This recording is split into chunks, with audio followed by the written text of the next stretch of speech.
जय माता दी भक्तों। सबसे पहले हम सभी भक्त माता रानी का स्मरण करते हुए उनके पवित्र मंत्र का जप करें। या देवी सर्वभूतेषु शक्तिरूपिणी संस्थिता नमस्तस्यै नमस्तस्यै नमस्तस्यै नमो नमः। एक बार फिर श्रद्धा के साथ बोलें। या देवी सर्वभूतेषु मातृरूपेणी संस्थिता नमस्तस्यै नमस्तस्यै नमस्तस्यै नमो नमः। और अब माता दुर्गा के प्रथम स्वरूप मां शैलपुत्री का इस पावन मंत्र का जप करते हैं। ओम देवी शैलपुत्रे नमः, ओम देवी शैलपुत्रे नमः। भक्तों, नवरात्रि का पावन और दिव्य पर्व प्रारंभ होते ही पूरा वातावरण भक्ति और श्रद्धा से भर जाता है। मंदिरों में घंटियों की मधुर ध्वनि गूंजने लगती है, शंखनाद सुनाई देता है, घर घर में दीपक जलने लगते हैं और हर भक्त का हृदय माता रानी की भक्ति में डूब जाता है। नवरात्रि का पहला दिन अत्यंत पवित्र और शुभ माना जाता है, क्योंकि इस दिन आराधना की जाती है माँ दुर्गा के प्रथम और मूल स्वरूप माँ शैलपुत्री की। माँ शैलपुत्री वह आदि शक्ति है जिनसे संपूर्ण सृष्टि की शक्ति का आरंभ माना जाता है। कहा जाता है कि जो भक्त नवरात्रि के पहले दिन सच्चे मन से माँ शैलपुत्री की पूजा करता है, उनका मंत्र जपता है और उनकी कथा सुनता है, माँ उसके जीवन की बाधाएं दूर करके उसे साहस, शक्ति और सुख समृद्धि का आशीर्वाद देती हैं। लेकिन भक्तों, माँ शैलपुत्री की यह कथा केवल एक देवी की कथा नहीं है, बल्कि यह त्याग, अटूट प्रेम, पतिव्रता धर्म और दिव्य शक्ति की एक अद्भुत गाथा है। यह वही कथा है जिसमें एक पिता का अहंकार, एक पतिव्रता स्त्री का महान त्याग और भगवान शिव का प्रचंड क्रोध पूरे ब्रह्मांड को हिला देता है। और इसी अद्भुत घटना के बाद माता सती ने अग्नि में प्रवेश किया और अगले जन्म में पर्वतराज हिमालय के घर जन्म लेकर मां शैलपुत्री के रूप में प्रकट हुई। तो आइए भक्तों, अपने मन को शांत करके माता रानी का स्मरण करें और सच्ची श्रद्धा व भक्ति के साथ सुनते हैं नवरात्रि के प्रथम दिन की यह पवित्र और दिव्य कथा, मां शैलपुत्री की अद्भुत महिमा। प्राचीन समय में प्रजापति राजा दक्ष बहुत शक्तिशाली और प्रभावशाली राजा थे। वे ब्रह्मा जी के मानस पुत्र माने जाते थे। राजा दक्ष को अपने वैभव और शक्ति पर बहुत गर्व था। इसी राजा दक्ष के घर जन्म हुआ एक अत्यंत दिव्य और पवित्र कन्या का, माता सती। माता सती बचपन से ही अत्यंत शांत, तेजस्वी और तपस्विनी थी। लेकिन भक्तों, माता सती के हृदय में बचपन से ही एक ऐसा प्रेम था जो साधारण नहीं बल्कि दिव्य प्रेम था। वे भगवान शिव को ही अपना पति मानती थी। माता सती ने भगवान शिव को पति रूप में प्राप्त करने के लिए कठोर तपस्या शुरू की। उन्होंने जंगलों में रहकर कठिन वर्षों तक और कई वर्षों तक कठिन साधना की। कभी केवल फल खाए, कभी केवल जल पिया और कई बार तो निर्जल व्रत भी किया। उनकी इस कठोर तपस्या से पूरा ब्रह्मांड प्रभावित हो गया।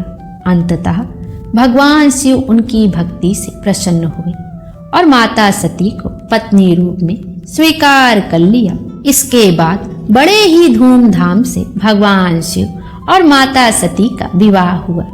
लेकिन भक्तों, यही विवाह राजा दक्ष के अहंकार का कारण बन गया। राजा दक्ष को भगवान शिव का साधु स्वरूप बिल्कुल पसंद नहीं था। उन्हें लगता था कि शिव जी एक योगी हैं, साधु हैं और शमशान में रहने वाले देवता हैं। इस कारण उनके मन में शिव जी के प्रति सम्मान नहीं था। एक बार राजा दक्ष ने एक विशाल महायज्ञ का आयोजन किया। उन्होंने सभी देवी देवताओं को आमंत्रित किया, लेकिन जानबूझकर भगवान शिव और माता सती को निमंत्रण नहीं दिया। भक्तों, यहीं से शुरू होती है वह घटना जिसने पूरे ब्रह्मांड को हिला दिया था। जब माता सती को यह पता चला कि उनके पिता के घर यज्ञ हो रहा है, तो उनके मन में वहां जाने की इच्छा हुई।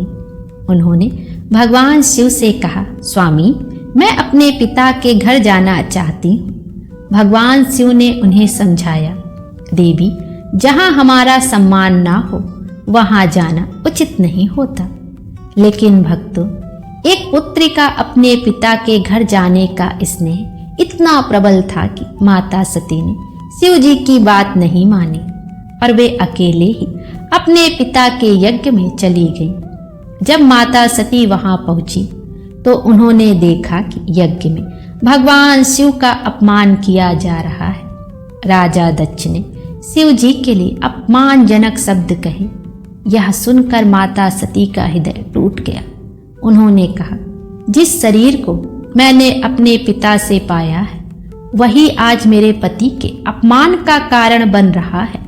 और उसी क्षण माता सती ने यज्ञ की अग्नि में प्रवेश कर अपने प्राण त्याग दिए। जब भगवान शिव को यह समाचार मिला तो उनका क्रोध अत्यंत भयानक हो गया।